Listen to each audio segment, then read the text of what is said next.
जय जोहार एंड जय संविधान। साथियों यहाँ पर आज हम डिस्कस करने वाले मोस्ट इंपोर्टेंट टॉपिक को लेकर, मतलब यहाँ पर ये है कि जिसने इस टॉपिक के बारे में जान लिया, सही तरीके से समझ लिया, वो इंसान में एक अपना अलग कॉन्फिडेंस रहेगा और 10 लोगों के सामने यदि बात करेगा तो उसकी बात हर कोई सुनेगा। अगर किसी को इस चीज का नॉलेज नहीं है और वो यदि बात करेगा तो उसकी बात का उतना महत्व नहीं होगा, लोग नहीं सुनेंगे। लेकिन टू द पॉइंट यदि आप कहीं पर बैठे हैं, कहीं पर 10 लोगों के साथ में खड़े हैं और बात करेंगे, आपका महत्व रहेगा, लोग आपको मानेंगे और लोगों को ये लगेगा हाँ वास्तव में यार व्यक्ति पढ़ा लिखा है और सही नॉलेज है, कॉन्फिडेंस झलकता है। तो देखें यहाँ पर ध्यान दें। और आज हम डिस्कस करने वाले हैं भारतीय संविधान का अनुच्छेद 13। यहाँ पर हम यहाँ पर बात करेंगे, बहुत सारे दोस्त, बहुत सारे साथी ऐसे हैं, ठीक है, जो यहाँ पर ये कहते हैं कि सर यहाँ पर जो अनुच्छेद 13 है ये आदिवासी समुदाय को किस तरीके से एक शक्ति देता है, एक अधिकार देता है या फिर कानून देता है। चलिए, और बाकी स्टूडेंट है तो उनके लिए तो है ही मोस्ट इंपोर्टेंट हर एग्जाम के लिए, ठीक। तो चलिए यहाँ पर देखना है, समझना है और हाँ अपने जितने भी दोस्त हैं, जितने भी साथी हैं,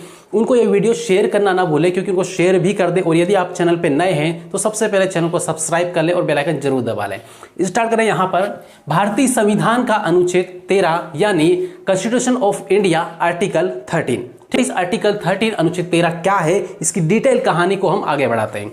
अब यहाँ पर सबसे पहला पॉइंट आता है अनुच्छेद 13। अनुच्छेद 13 जो मेन पॉइंट है उसमें क्या लिखा हुआ है, वहां पर क्या लिखा हुआ है तो देखो यहाँ पर टू द पॉइंट, एकदम आसान भाषा में यहाँ पे समझेंगे। यदि मैं आपको किताब दे दूंगा संविधान की और पढ़ोगे आप, फिर भी आप उतना समझ नहीं पाएंगे। क्यों? क्योंकि इसमें शब्दावलियां कुछ है वो टाइट है, मतलब उनके जो मीनिंग है वो बहुत विस्तृत है, ठीक है, इसलिए इसको समझना है ध्यान से। अनुच्छेद 13 क्या कहता है, इसमें यह कहता है कि मूल अधिकारों से असंगत या उनका अल्पीकरण करने वाली विधियां। मतलब यहां पर क्या हुआ है कि जो अनुच्छेद 13 है वो ये कहता है कि मूल अधिकारों से असंगत। तो असंगत का मतलब क्या है कि जो मूल अधिकार हैं उनके अलावा बहुत सारे अधिकार है, बहुत सारी क्या है विधियां हैं, बहुत सारे कानून हैं, ठीक है। असंगत का मतलब ये है कि यहां पे मूल अधिकारों से अलग या फिर कुछ एक्स्ट्रा, ठीक है। अब यहाँ पे सिंपल इसके बारे में देख ले तो अलग किस तरीके से, कैसे हम समझ सकते हैं कि ये मूल अधिकारों से अलग का मतलब क्या होता है। तो सिंपल सा फंडा है कि मूल अधिकार हैं वो संविधान के भाग 3 में है, या आपको पता है अच्छी तरीके से। संविधान के भाग कौन सा है, तो भाग यहाँ पर है 3। संविधान के भाग 3 में मूल अधिकार दिए हुए हैं, राइट। अनुच्छेद कहां से कहां तक है, तो अनुच्छेद आप देखेंगे तो 12 से लेके 35 तक जो अनुच्छेद है संविधान में दिए हुए हैं वो मूल अधिकारों की बात करते हैं, राइट। तो मूल अधिकारों की बात करते हैं तो मूल अधिकारों के जो अनुच्छेद है आर्टिकल 12 to 35, ये जो आर्टिकल है मूल अधिकारों की बात करते हैं। लेकिन वहीं पर हम बात करते हैं मूल अधिकारों से असंगत या फिर अलग की बात करें तो यहां पर आप हर किसी को पता है कि विधानसभा, लोकसभा के इनके जब भी चुनाव होते हैं तो आपको वोट देने का अधिकार मिलता है। वो किस अनुच्छेद में है, तो अनुच्छेद 326 में ये दिया गया है, आर्टिकल 326 में दिया गया है क्या, वोट देने का अधिकार। तो वोट देने का जो अधिकार है आर्टिकल 326 में ये दिया गया है। और यहां पर आप बोले कि क्या ये मूल अधिकार है, तो ये मूल अधिकार की श्रेणी में नहीं है, ठीक है, मूल अधिकारों से अलग है। तो इस तरीके से बहुत सारे अधिकार हैं जो मूल अधिकारों में नहीं आते हैं, क्योंकि मूल अधिकारों में केवल 12 से लेकर 35 तक जो अधिकार दिए हैं वो आते हैं उसमें, राइट। तो इस तरीके से यहाँ पे असंगत मतलब क्या है कि मूल अधिकारों के अलावा भी बहुत सारी विधियां हैं, बहुत सारे कानून हैं, बहुत सारे लॉज हैं, राइट। और उसके बाद फिर यहाँ पर बोला है कि उनका अल्पीकरण करने वाली विधियां। अब इनका अल्पीकरण करने वाली विधियां मतलब क्या है कि मूल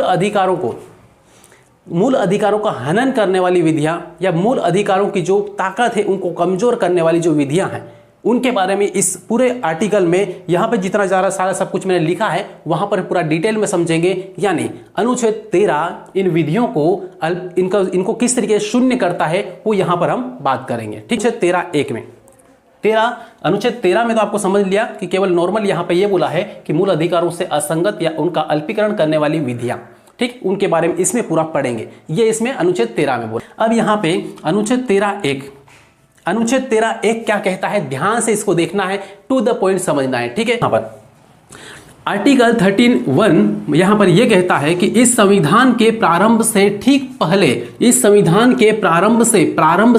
पहले भारत के राज्य क्षेत्र में प्रवृत्त सभी विधियां उस मात्रा तक शून्य होगी। क्या बोला है, उस मात्रा तक शून्य होगी जिस तक वे इस भाग के उपबंधों से असंगत है।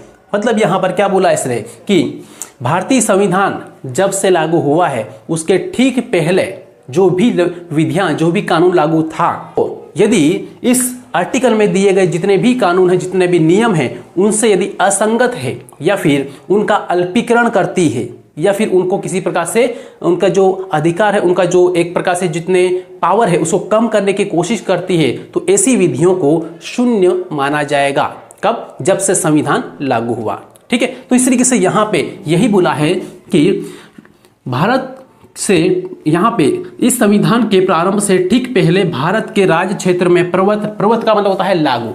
जो संविधान लागू हुआ हमारा, इस संविधान लागू होने से ठीक पहले जो भी नियम कानून लागू थे उनका मतलब लागू होना, प्रवत मतलब क्या होता है? लागू होना, लागू।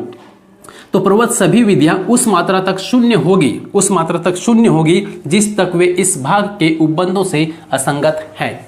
ठीक है, बस यहां पर फंडा है कि यदि आपने कोई कानून बनाया, 3, 4, 5 नियम बनाए और दूसरे किसी ने मान लो से कि आपके फैमिली के किसी और व्यक्ति ने कोई दूसरे कानून बनाए, उसमें यदि वो कानून जो आपकी फैमिली के व्यक्ति ने बनाए हैं वो आपके बनाए हुए कानून को यदि किसी प्रकार से नुकसान पहुंचाते हैं, उनका हनन करते हैं, तो आप उनको क्या करेंगे? आप उनको शून्य घोषित कर देंगे, क्योंकि जिसने जो बनाए हैं वो शून्य घोषित कर दिया जाएगा। ठीक है, तो इस तरीके से यहाँ पे उस मात्रा तक शून्य होगी जिस तक वे इस भाग के उपबंधों से असंगत है। अब यहाँ पर थोड़ा सा और ये देखें, मान लो कि ये आर्टिकल 13 में, अनुच्छेद 13 में जितने भी रूल्स वगैरह दिए हैं, जितने भी नियम दिए हैं, उनमें उनको यदि कोई नुकसान पहुंचाने वाला कोई नियम बनाया, जैसे यहाँ पे ये राज्य सरकार ले लो, राज्य सरकार ने, तो राज्य सरकार ने कोई कानून बनाया। इसको समझने के लिए सिंपल सा यहाँ पे समझना है कि राज्य सरकार ने कोई कानून बनाया, उस कानून में कितने 10 पॉइंट हैं, 10 पॉइंट लिखे हुए हैं। पहले में ये है, दूसरे में ये कानून, तीसरे में ये कानून, इस तरीके से ये अलग अलग पॉइंट बनाए। ठीक, अब अलग अलग पॉइंट बनाए और यहाँ पर देखा ये कि मालूम पड़ा कि इसमें से जो 10 पॉइंट है, इसमें से 7वां पॉइंट ऐसा है जो अनुच्छेद 13 के अंतर्गत दिए गए जो भी नियम है, कानून है, उनका उल्लंघन करता है, उनका हनन करता है। तो फिर यहां पर जो 7वां वाला पॉइंट है इसको शून्य मान लिया जाएगा या फिर इसको शून्य करार दिया जाएगा।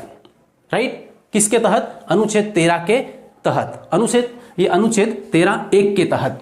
राइट, तो इस तरीके से यहां पे ये है।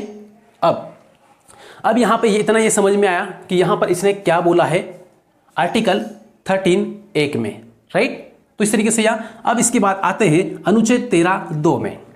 अनुच्छेद 13(2) में क्या बोला गया है, थोड़ा सा इसको समझ लें। यहां पर यह बोला गया है कि राज्य ऐसी कोई विधि नहीं बनाएगा, सरकार ऐसी कोई विधि नहीं बनाएगा या फिर राज्य ऐसी कोई विधि नहीं बनाएगा जो इस भाग द्वारा प्रदत्त अधिकारों को चिन्हती है। तो राज्य विधानसभा कोई भी ऐसा कानून नहीं बनाएगा या राज्य कोई भी ऐसा कानून नहीं बनाएगा जो इस अनुच्छेद 13 में दिए गए कोई भी विधि, कोई भी कानून को चिन्हती हो या फिर उनका हनन करती हो। ठीक है, तो ऐसा कानून सरकार नहीं बना सकती। यदि बना भी दिया तो उसको शून्य माना जाएगा। राइट, कौन कहता है, कौन सा यहां पे ये कहता है? तो अनुच्छेद 13(2) ये कहता है। ठीक है, अब यहां पे कई लोगों के माइंड में ये आ रहा होगा कि सर यहां पर जो आदिवासी कम्युनिटी है, आदिवासी है, उनके लिए यहां पर कौन सा अधिकार है? राइट, तो यहां पर ये आपको जानना बहुत जरूरी है। और इसके बाद में जो आने वाला जो एक अनुच्छेद 13(3) आएगा, उसमें आदिवासी समुदाय के लिए एक बहुत बड़ा एक शब्द लिखा हुआ है जो आपको एक अधिकार देता है, आपके लिए एक नियम है। ठीक है, अधिकार नहीं है लेकिन एक नियम जरूर है जिसका पालन करके आप बहुत अच्छी तरीके से अपना खुद का, अपने समाज का डेवलपमेंट कर सकते हैं। ठीक है, देखो तो यहाँ पे इतना समझ में आया कि राज्य कोई भी ऐसा विधि नहीं बनाएगा, कोई भी ऐसी विधि नहीं बनाएगा जो इस नियम के खिलाफ हो। राइट, ये है, या फिर चिंती हो या फिर इसको न्यून करती हो। न्यून करना मतलब एक प्रकार से हनन करना, उसको नुकसान पहुंचाना। और उसके बाद में यहां से देखना, यहां से, और इस खंड के उल्लंघन में बनाई गई प्रत्येक विधि, इस खंड के मतलब अनुच्छेद 13 में जितनी भी बातें लिखी है, इसके उल्लंघन में बनाई गई कोई भी विधि हो, प्रत्येक विधि उल्लंघन की मात्रा तक शून्य होगी। उल्लंघन की मात्रा तक शून्य होगी मतलब यहां पर यह है कि जो मैंने यहां पर बताया कि जैसे कि राज्य सरकार ने 10 पॉइंट बनाए, एक नियम बनाया, क्या बनाया? नियम या फिर एक कानून बनाया, उसमें 10 पॉइंट हैं। ठीक है, 10 पॉइंट है।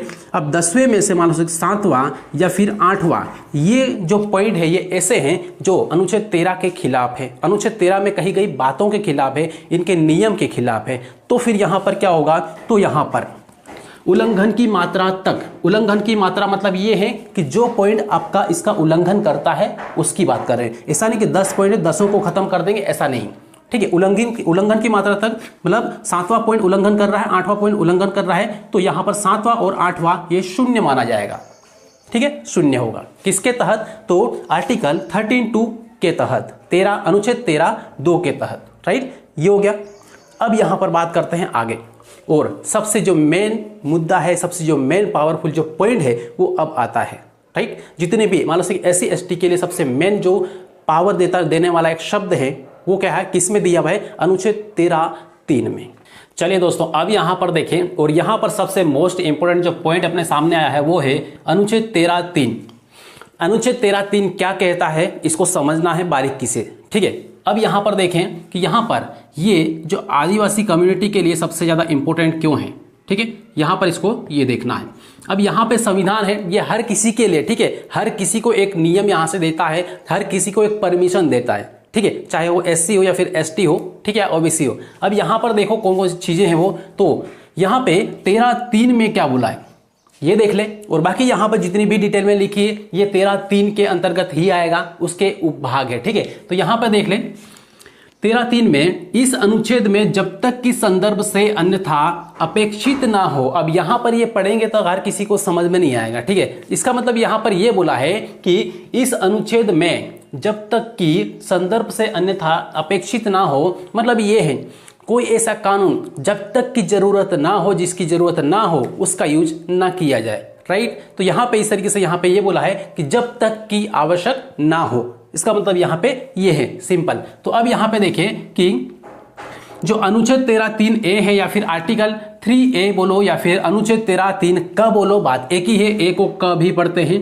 ठीक, ये है। तो अनुच्छेद 13(3)A या फिर अनुच्छेद 13(3) क में क्या बोला गया है, इसमें यह बोला गया है कि विधि कौन कौन सी होगी, कानून कौन कौन सा होगा। ठीक है, तो देखो यहां पर विधि के अंतर्गत भारत के राज्य क्षेत्र में विधि का बल रखने वाला कोई अध्यादेश, कोई भी अध्यादेश जो लाया जाता है वो भी क्या है, एक प्रकार से वो विधि के अंतर्गत ही आएगा, विधि ही होगा। ठीक है, तो भारत के राज्य क्षेत्र में विधि का बल रखने वाला कोई अध्यादेश या फिर कोई आदेश, उपनियम, नियम, विनियम, अधिसूचना, रूढ़ी या प्रथा। ठीक है, तो यहां पर ये जो शब्द है दो, ये रूढ़ी या फिर प्रथा, ये यहां पर ध्यान दें, ये आदिवासी समुदाय का एक सबसे मोस्ट पावरफुल एक नियम है जो संविधान बना उसके पहले भी था, उसके कई हजार साल पहले से भी ये चलता आ रहा है। ठीक है, और बाद में जब संविधान लागू हुआ तो उन पुरानी रूढ़ी और प्रथा को, उनको संविधान में एक प्रकार से नियम के रूप में संवैधानिक मान्यता प्राप्त है, मतलब मान्यता दे दी गई है। राइट, तो इस तरीके से यहां पर ये है रूढ़ी या फिर प्रथा। फॉर एग्जाम्पल यहां पर हम समझे ग्राम सभा को, तो जो ग्राम सभा है वो बहुत पहले से भी काम करती आ रही है, जब संविधान बना उसके बाद भी काम कर रही है, और उससे पहले भी काम करती थी। इसका मतलब ये है कि हर एक गांव में एक ग्राम सभा होती है, मतलब एक प्रकार से क्या, सब लोगों का एक संगठन होता है, बैठक होती है, और उनके अपने हर एक गांव का अपना एक नियम होता है। तो उन नियमों को जो सभी लोगों ने बैठ के जो नियम बना दिया है, उस नियम का पालन करना हर एक ग्रामवासी का, हर एक नागरिक का कर्तव्य होता है, उसका उल्लंघन वो नहीं कर सकते। ये क्या थी, ये पुरानी परंपराएं थी, पुरानी एक प्रकार से रूढ़ी थी। अब रूढ़िगत ग्राम सभा को लेकर मैंने पूरा कंप्लीट एक वीडियो बनाया है, आपने नहीं देखा है तो आपको इसी चैनल पर स्टडी राज 25 पर जाकर ग्राम सभा वाली प्लेलिस्ट पूरी निकाल लेना है, उस प्लेलिस्ट में आपको मिल जाएगा।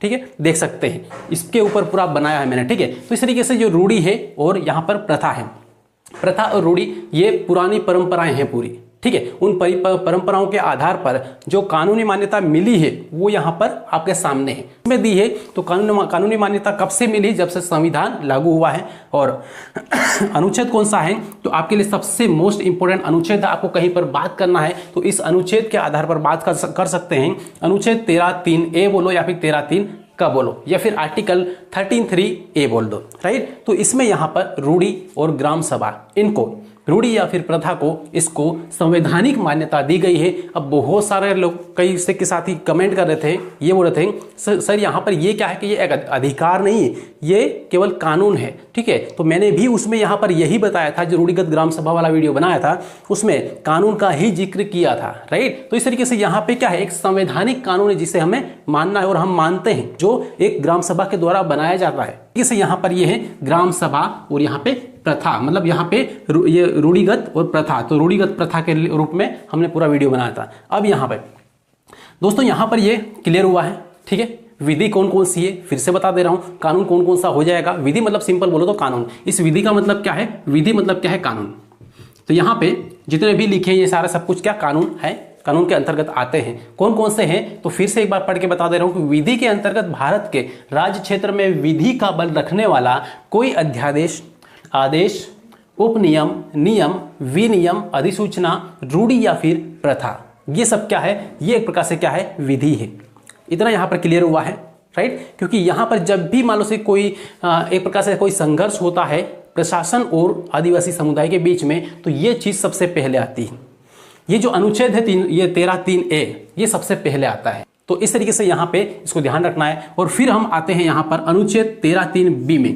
13(3)B क्या कहता है, 13(3)B एकदम शॉर्टकट में आपको बता दे रहा हूं कि 13(3)B क्या कहता है।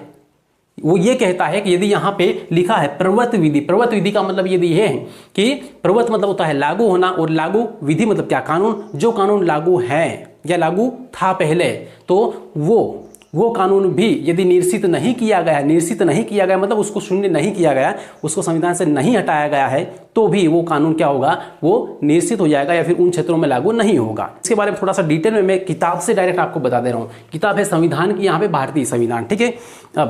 अब यहाँ पर क्या बोला है कि 13(3)ख में, 13(3)B बोलो या फिर 13(3)ख बोलो, इसमें यहाँ पे बोला है कि प्रवर्त विधि, राइट। अब इसमें सुनना ध्यान से, इसके अंतर्गत भारत के राज्य क्षेत्र में किसी विधानमंडल या अन्य सक्षम प्राधिकारी द्वारा इस संविधान के प्रारंभ से पहले पारित या बनाई गई विधि, मतलब यहाँ पर यह है कि इस अनुच्छेद के अनुसार जो भी मान लो से विधानमंडल है उसने यदि कोई विधि बनाई है या फिर कोई सक्षम प्राधिकारी, मतलब मान लो से कोई कलेक्टर है या फिर IAS रैंक का कोई अधिकारी है, उनके द्वारा यदि कोई नियम, कोई विधि बनाई गई है, तो उनको लेकर यहाँ पर बात हो रही है कि मान लो से कि उन्होंने विधि बनाई है, किसने, कोई प्राधिकारी ने या फिर विधानमंडल ने। तो यहाँ पर आगे क्या बोला है, प्रारंभ से पहले पारित या फिर बनाई गई है, ठीक है। जब भारतीय संविधान प्रारंभ हुआ, लागू हुआ, उससे पहले यदि कोई विधि ऐसी बनाई गई है तो जो पहले ही निरसित नहीं कर दी गई है,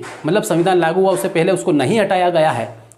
फिर आगे क्या बोला है, चाहे ऐसी कोई विधि या उसका कोई भाग उस समय पूर्णतया या विशिष्ट क्षेत्रों में परिवर्तन में नहीं होगा, राइट। विशिष्ट क्षेत्र होंगे वहां पर वो लागू नहीं होगा, राइट, मतलब वहां पर शून्य माना जाएगा।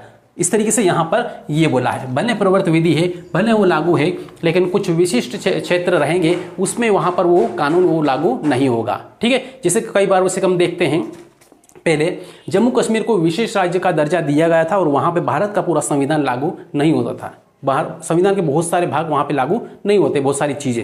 इसी टाइप से 6th शेड्यूल की जहां पर वो स्टेट हैं, ठीक है, अमी मैत्री ले लो, यहाँ पे से कि असम ले लो, मिजोरम ले लो, त्रिपुरा ले लो, वहां पर 6th शेड्यूल लागू है, 6वीं अनुसूची लागू है, ठीक है। तो वहां पर क्या है कि विशेष प्रावधान है और वहां के अपने कुछ रूल्स है 6th शेड्यूल के अंतर्गत, ठीक है। वहां पर संविधान की कुछ बातें ऐसी जो वहां पर लागू नहीं होती। तो इस तरीके से यहाँ पे कई पार्ट होते हैं जो पहले से नियम कानून बनाए गए हैं, लागू है पूरे भारत में, लेकिन कुछ क्षेत्रों में वो लागू नहीं होता है, राइट। तो यहाँ पर यही बोला है 13(3)B में। अब यहाँ पर लास्ट में आते हैं अनुच्छेद 13(4) में, ठीक है। 13(4) में इसको बाद में जोड़ा गया था, ठीक है, लास्ट में जोड़ा गया था संविधान संशोधन करने के बाद में। तो यहाँ पर ये 13(4) क्या कहता है, ये कहता है कि इस अनुच्छेद की कोई बात आर्टिकल 368 अनुच्छेद 368 के अधीन किए गए इस संविधान के किसी संशोधन को लागू नहीं होगी। मतलब यहाँ पर ये बोला है कि जो जितना भी यहाँ पर बातें कही गई है, ये संविधान संशोधन में लागू नहीं होगी। मतलब यहाँ पे 13(3) जो 13वां अनुच्छेद है, इसमें जितना भी नियम के बारे में बात करी गई, 13 जो आर्टिकल 13 है, ये संविधान संशोधन जब होगा अनुच्छेद 368 के तहत, तो वहां पर किसी भी प्रकार से कोई बाधा उत्पन्न नहीं करेगा। 13 ये कहेगा कि आप संविधान संशोधन करो, ठीक है, विधानमंडल हो या फिर यहाँ पे जो अपना संसद है उसमें संविधान संशोधन करो। लेकिन ये जो 13 है, आर्टिकल 13 है, ये न्यायालय को यानी सुप्रीम कोर्ट को, हाई कोर्ट को, इनको एक पावर दे देता है। पावर ये देता है कि संविधान संशोधन 368 के तहत किया जाता है तो उनको करने दो। जो भी पॉलिटिशियन है, नेतागण है, ये सारे सब कुछ मिलकर संविधान संशोधन कर सकते हैं, ठीक है, करो आप लोग। लेकिन जब संविधान संशोधन हो जाए तो उस संशोधन किए गए जो नियम है उन पर नजर बनाए रखना, उनका पुनर्विलोकन करना, ये सुप्रीम कोर्ट का या फिर न्यायालय का अधिकार है। कौन देता है? तो अनुच्छेद 13, राइट। तो उसी के तहत जो सुप्रीम कोर्ट है या फिर न्यायालय है, चाहे हाई कोर्ट हो सकता है, तो ये जो भी संसद ने संविधान संशोधन किया है, जो नियम बनाए हैं, उनको पुनर्विलोकन करेगा। मतलब फिर से उसको देखेगा कि ये सही है या फिर गलत है। अगर वो सही है तो उनको फिर से संशोधन किया जाएगा या फिर उनको सुधार किया जाएगा। यदि गलत है तो फिर उसको लागू नहीं होने दिया जाएगा, राइट। तो इस तरीके से सुप्रीम कोर्ट के पास में ये पावर होता है। क्लियर है? तो इस तरीके से यहाँ पे भारतीय संविधान का अनुच्छेद 13 कंप्लीट हुआ। अनुच्छेद 13 किस भाग में आता है? तो भाग 3 में आता है। मूल अधिकारों के अंतर्गत आने वाला एक अनुच्छेद है, ठीक है, जो बहुत सारे अधिकार की, बहुत सारे जो नियम और कानून की बातें करता है, राइट। तो दोस्तों यहाँ पर उम्मीद करता हूँ कि ये वाली जो बातें यहाँ पर हमने की है आपको टू द पॉइंट पूरा समझ में आया होगा। और लास्ट में इस वीडियो को दोस्तों जितना ज़्यादा हो सके शेयर जरूर कर दें, और बाकी लाइक, पसंद आया तो लाइक कर दें। आपको लगा कि हाँ वास्तव में इस वीडियो से हमें कुछ सीखने को मिला है, कुछ जानकारी मिली है, तो लाइक जरूर कर देना है और जितना ज़्यादा हो सके शेयर कर देना, ठीक है। और बाकी मिलेंगे अगले वीडियो में, तब तक के लिए सभी को जय जोहार एंड जय संविधान।